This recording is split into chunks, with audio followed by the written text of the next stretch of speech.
Donc ce soir, je vous proposais d'aborder ensemble la vie affective et la santé sexuelle de nos enfants. Donc, comme je vous l'ai présenté tout à l'heure, je m'appelle Pascale Skomski, je suis infirmière et sexologue et je m'intéresse notamment à tout ce qui est le développement psychosexuel de la petite enfance. Donc, pour ma présentation, en fait, je vais vous faire ça en 6 points. Donc, tout d'abord, pour moi, il est important d'être au clair avec son parcours et sa vision de la sexualité pour pouvoir parler de sexualité avec nos enfants. Ensuite, je souhaitais expliquer et définir qu'est-ce que c'était la vie affective et la santé sexuelle en général et celle de nos enfants. Dans un troisième point, je parlerai du développement psychosexuel de nos enfants. Dans un quatrième point, je vous parlerai des comportements sexuels normaux et prévisibles de nos enfants. Ensuite, comment réagir plus ou moins à ces comportements. Et enfin, un point important, c'est prévenir les agressions sexuelles et les comportements déviants. Donc, comme je vous l'ai proposé, dans un premier temps, je voulais m'intéresser au fait d'être au clair avec son parcours et sa vision actuelle de la sexualité. Je vous propose quelques questions qui vont vous permettre de repenser à votre propre histoire d'apprentissage de la sexualité. Je vous propose de les entendre, de les recevoir sans pression, de prendre le temps d'y réfléchir. Et si par hasard vous ne voyez pas de quoi je parle, c'est pas grave. Je vous propose juste de vous connecter à votre ressenti, à votre corps, de vous connecter à lui. Rien d'obligatoire. Le but de cet exercice est d'aborder votre parcours personnel afin de mettre en lumière certaines conceptions, certaines limites, certains apprentissages, certaines expériences. Prendre conscience de votre vision actuelle de la vie affective et votre conditionnement à travers votre vécu. Si cela est déstabilisant ou douloureux, vous pouvez juste prendre le temps de juste respirer et vous ressourcer. Ça va durer que quelques minutes et c'est vraiment juste une mise en bouche et une présentation.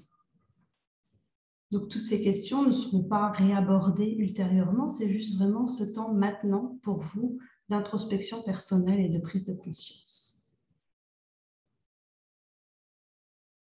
Enfant, vous souvenez-vous avoir vu quelqu'un nu, quelqu'un de votre fratrie, un autre enfant, d'un autre sexe ou du même sexe que vous? Et dans quel contexte?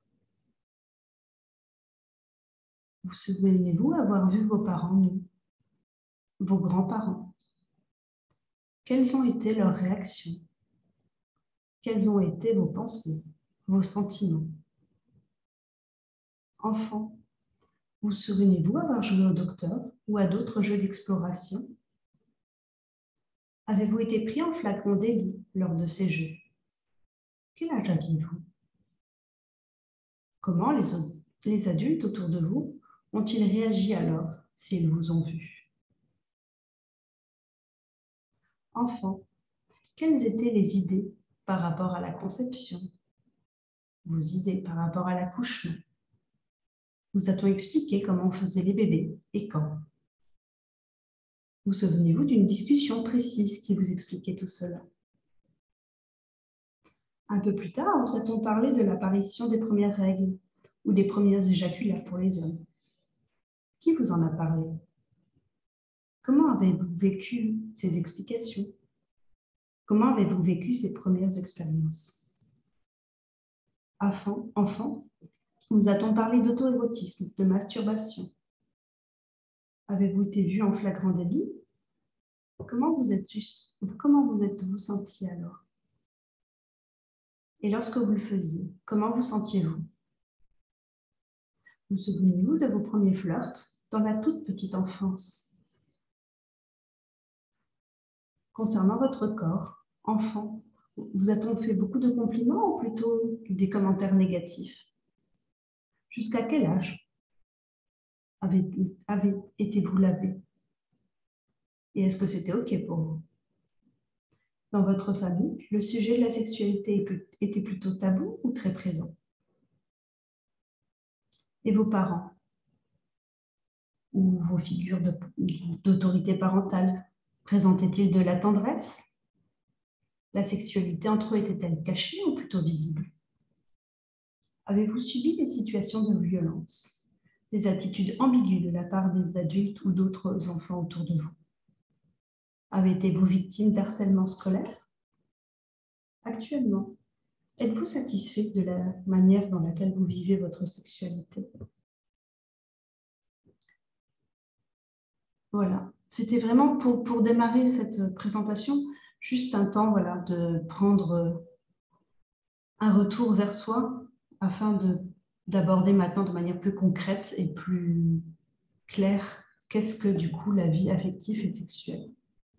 La sexualité est présente tout au long de la vie, de la conception à la mort. Pardon. La culture présente chez nous, en Occident, est très paradoxale par rapport à la sexualité. Elle aussi entre de l'hypersexualisation, en soumettant de manière répétitive nos enfants à des images, à des discours teintés de violence, de non-respect de l'autre. Et d'autre part, à un tabou excessif, croyant protéger nos enfants de tout comportement en n'en parlant pas. La libération des mœurs dans les années 60, l'omniprésence des technologies numériques ainsi que des médias, apporte actuellement une image partielle et faussée de la sexualité et des corps. Les enfants, étant baignés dans ce monde de l'image, se créent une interprétation incomplète et complètement troquée de ce qui se joue. Dès le jeune âge, l'enfant comprend l'environnement qui l'entoure. L'apprentissage et l'éducation ont donc une part importante et elles se font celles-ci par petites touches répétitives et claires. Aborder la sexualité doit être fait en termes positifs. Il est important de parler de plaisir, de bonheur, pour contrebalancer le poids de ces images.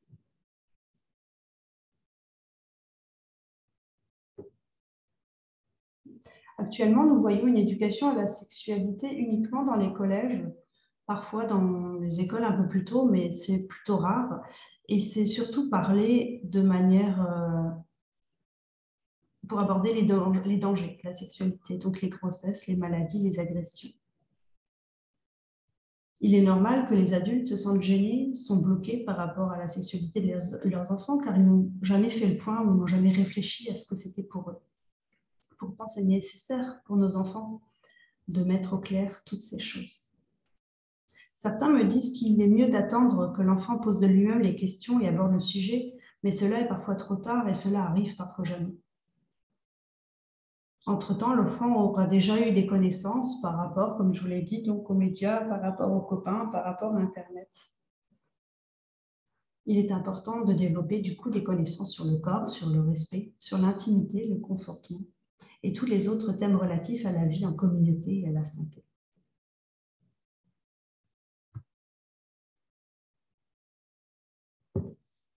Il existe différents types de familles et c'est important d'en avoir conscience parce que nous sommes toujours avec nos propres repères, mais quand on observe un peu les familles autour de nous, il y a des familles qui ne parlent pas du tout de sexualité, où c'est connoté très négativement.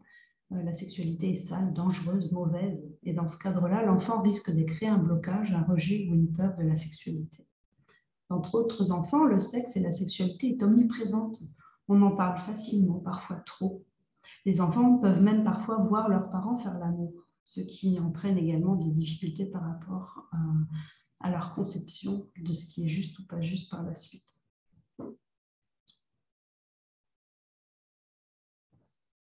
Dans d'autres encore, on n'en parle pas du tout. Ça n'existe pas et l'enfant ne se construit aucune image ni aucune représentation mentale. L'OMS décrit la santé sexuelle comme un état de bien-être physique, mental, social dans le domaine de la sexualité. Elle requiert une approche positive et respectueuse de la sexualité et des relations sexuelles, ainsi que la possibilité d'avoir des expériences sexuelles qui soient source de plaisir, sans risque, libre de toute coercition, discrimination ou violence.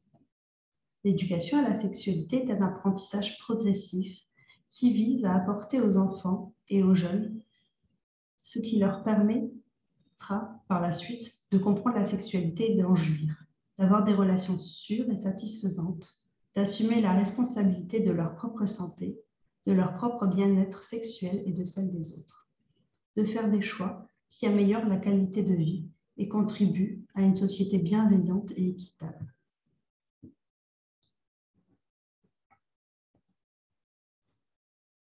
La sexualité se représente à travers différents aspects. Tout d'abord, l'aspect biologique, le corps. Il est important de savoir mettre des mots sur les différentes parties de notre corps, notamment de savoir définir ses parties génitales et celles des autres. Ensuite, l'aspect psychologique. L'enfant va devoir apprendre son identité de genre, s'il se vit comme une fille, comme un garçon. La plupart du temps, celle-ci est en lien avec la biologie, mais pas dans tous les cas. En plus de ce thème, l'aspect psychologique apporte également l'estime de soi, l'estime de ton propre corps. L'aspect affectif et sentimental. Il peut arriver que certains enfants ressentent des émotions très fortes pour leurs camarades et manifestent de la tendresse, des sentiments. Ces besoins et ces envies sont primordiaux et il est important de les reconnaître. L'aspect cognitif définit les besoins de répondre aux différentes questions de l'enfant, d'être entendu et d'avoir des réponses adaptées à son âge et à sa maturité. L'aspect social, la conscience des rôles sociaux, des stéréotypes de genre, permet de se situer face aux autres dans la société. Cela donne un éclairage sur les comportements et les attitudes à avoir. Cela permet aussi de s'adapter aux autres. L'aspect moral, faire de l'éducation sexuelle dès la petite enfance est nécessaire. Cela permet de donner des valeurs. Et plus tôt elles seront transmises, et mieux elles seront assimilées. Des limites et des règles pour définir la norme, pour définir ce qui est possible et ce qui n'est pas possible. Par la suite, si elles ne sont pas mises en place, la pornographie ou d'autres modèles négatifs peuvent prendre cette place et du coup l'enfant peut être après perdu dans ses repères. Enfin, l'aspect émotionnel permet de savoir ce qui est bon pour soi, de faire des choses en termes de choix éclairés. C'est le début du oui et du non.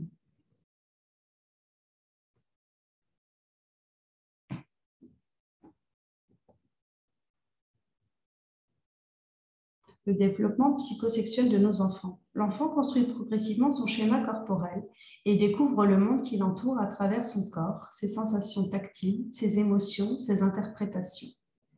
Freud a développé du coup une théorie sur l'évolution psychosexuelle de l'enfant avec certaines étapes. Il a défini des âges et des âges associés à certains types de développement. Bien sûr, chaque enfant a son propre rythme et cela va être variable aussi selon chaque enfant. Comme nous l'avons vu, le développement psychosexuel va se faire tout au long de la vie. Et il s'associe surtout à la curiosité, à l'apprentissage et il se fera plus facilement encore dans un cadre sécurisant. Je vous propose d'observer ensemble quelques étapes fondamentales de l'évolution de nos enfants. Donc tout d'abord, de 0 à 2 ans. De 0 à 2 ans, il a été montré, grâce à des échographies, que déjà in utero, à la 20e semaine de grossesse, les fœtus avaient des stimulations au niveau génital, qui aboutissaient parfois à des états similaires à l'orgasme, avec des secousses involontaires du corps. Donc c'est intéressant de se rendre compte que déjà, fœtus, en fait, le corps a des terminaisons nerveuses et que ces terminaisons nerveuses permettent de ressentir des choses et que ces choses, du coup, spontanément, vont être stimulées et vont être naturelles et vont être du réflexe.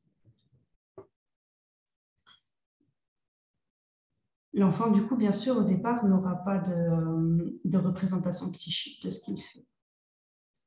Par la suite, le bébé qui naît va se construire au fur et à mesure et va développer ce ressenti à travers tous ses sens, donc ses 5 sens. La peau sera un des organes principaux. Au départ, donc, de la naissance à 18 mois, on parle de la phase orale, durant laquelle, finalement, la bouche est une zone érogène importante. Et c'est à travers la bouche que se fait les expériences et le contact avec le monde, avec le plaisir. Donc, lors de la tétée, lors des câlins, lors des caresses. Les sensations physiques, donc la peau en entier, vont également être importants pour le bébé. Ça va lui faire développer toute sa réceptivité. La peau est le plus grand organe du corps humain et le toucher est le premier sens à se développer à la naissance. Donc, le contact physique aide aussi au développement de l'attachement, ce qui est important dans les relations affectives un peu plus tard. Cette mise en place d'un espace sécure dès le plus jeune âge est important pour un bon développement à venir. Le toucher permet au bébé de maintenir et de développer la relation avec les autres. Il y a eu également des études qui ont montré qu'un enfant privé de contact tactile ne se développait vraiment pas correctement.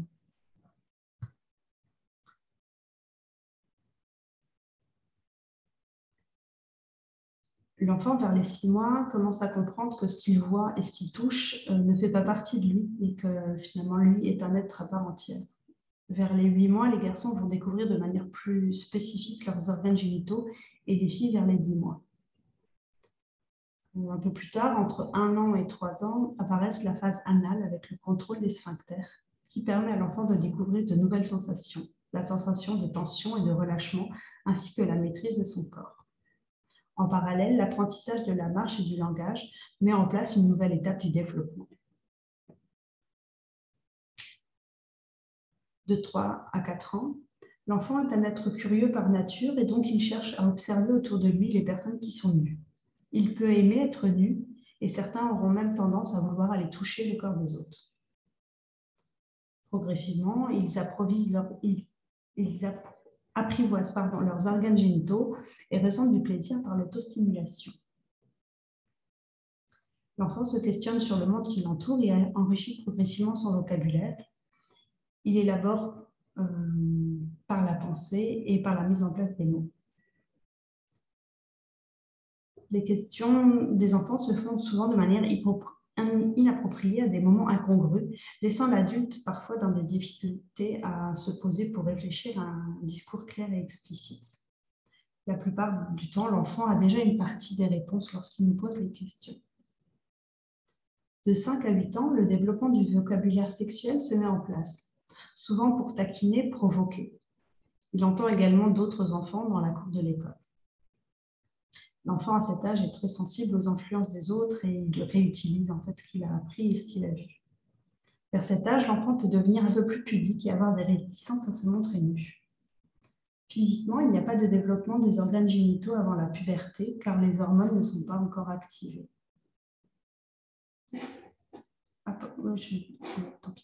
À partir de 8 ans et plus, l'intérêt à l'égard de la sexualité va commencer à se croître avec l'apparition de la puberté. Celle-ci survient entre 10 et 15 ans chez les garçons et entre 8 et 14 ans chez les filles. Mais bien sûr, l'âge de la puberté varie d'un enfant à un autre, comme tous les autres stades. Les comportements prévisibles, les comportements sexuels normaux et prévisibles. Ils font partie du développement sain et naturel du jeune enfant. Les connaître permet de mieux les accompagner et surtout de réagir au mieux lors de leurs manifestations, qui parfois peuvent nous dépasser. Chez nos enfants, cet apprentissage se fait d'une façon de curiosité. C'est un processus de collecte d'informations dans le cadre duquel il explore le corps par la vue, par le toucher et par d'autres expériences.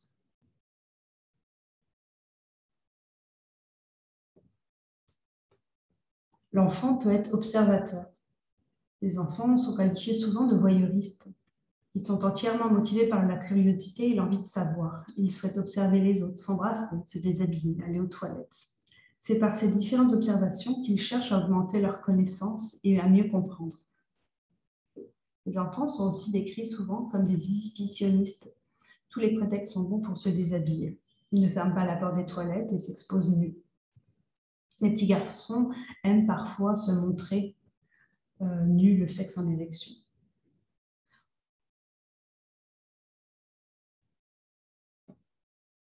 Un autre comportement normal, c'est les enfants amoureux. Il arrive que les enfants se confient et déclarent avoir des amoureux. Il est important de prendre cette confidence au sérieux parce qu'à cet âge-là, en fait, c'est réellement des sentiments qu'ils ont et du coup, il y a beaucoup de tendresse et ils se font parfois des cadeaux, se disent des mots gentils. se prennent même parfois la main et se font des bisous. Ensuite, il y a les jeux de découverte. Le jeu, tout comme le langage, a un rôle important dans le processus de symbolisation. Le jeu est un espace de transition et d'expérience entre l'enfant et le monde intérieur. Le jeu est donc comme un espace intermédiaire. Il va permettre à nos enfants de mettre en scène, d'expérimenter des mauvaises et des bonnes réactions, des mauvaises et des bonnes sensations. C'est à travers le jeu et la comparaison que l'enfant va découvrir un peu les comportements adaptés ou pas.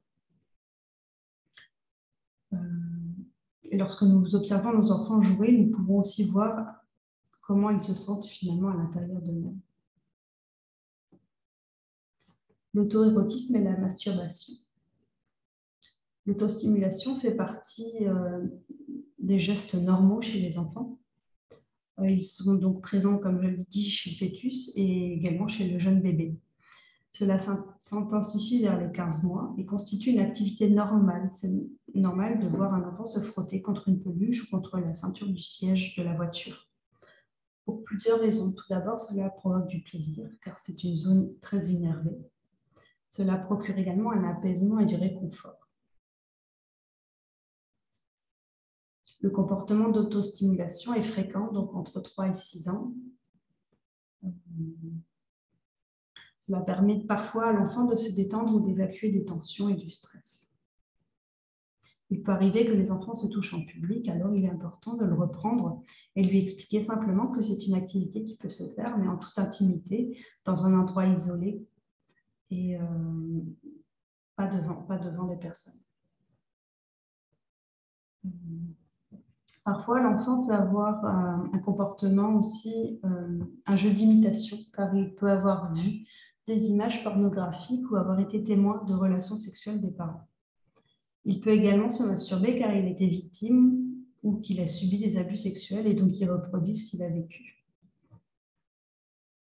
Dans un dernier cas, il peut y avoir aussi des actes masturbatoires, mais plus à titre de provocation et d'exhibition pour gêner les personnes autour de lui et pour s'asseoir et pour mettre place à son autorité.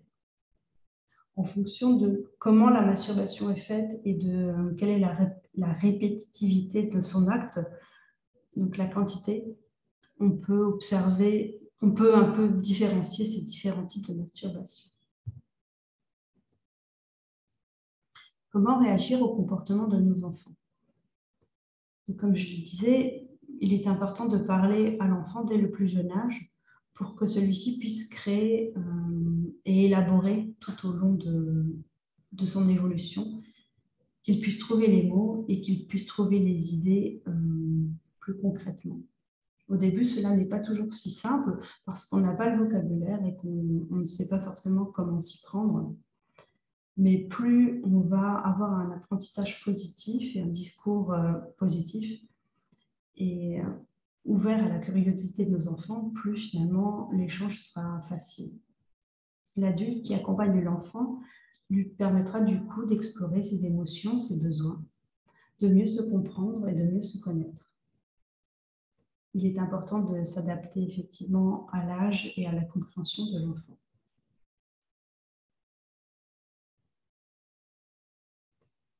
Cela permet de développer l'estime de soi. Comme nous l'avons abordé précédemment, plus l'enfant est au clair sur ce qui est bon ou sur ce qui n'est pas bon pour lui, plus il pourra se positionner face au monde. Il apprendra alors un vocabulaire adapté et permettra progressivement de valoriser ses expériences ou pas. Cela lui permet aussi de se connecter à ses émotions de manière saine, à parler de son intimité et également à parler du consentement. Prévenir les agressions sexuelles et les comportements déviants. Les enfants victimes d'abus ou d'agressions sexuelles ne parlent pas souvent spontanément, pour plusieurs raisons. Tout d'abord parce qu'ils peuvent croire que c'est normal ce qui leur est arrivé. Ensuite parce que les agresseurs utilisent différents stratagèmes pour enfermer leurs victimes dans le mutisme. Donc il peut y avoir en fait du chantage, il peut y avoir des répétitions, de la culpabilité, une culpabilité également sur le plaisir mécanique, de la menace, de la peur de décevoir. Les adultes autour de l'enfant victime ne le voient pas toujours. Ils ne veulent pas imaginer le pire pour leur enfant. Les abuseurs ne sont pas toujours ce qu'on croit. Les abuseurs brouillent les pistes et l'enfant ne présente pas forcément de symptômes visibles. Nous pouvons être dans le déni de la réalité de la situation. Pour prévenir, il faut avoir un dialogue franc avec l'enfant en fonction de son développement psychosexuel, parler dans un climat de confiance, comprendre que notre perception du monde est différente de celle de l'enfant, développer le sentiment de sécurité pour que l'enfant puisse se déposer. Il est important d'avoir une posture pédagogique, d'être conscient de son niveau de connaissance et des freins.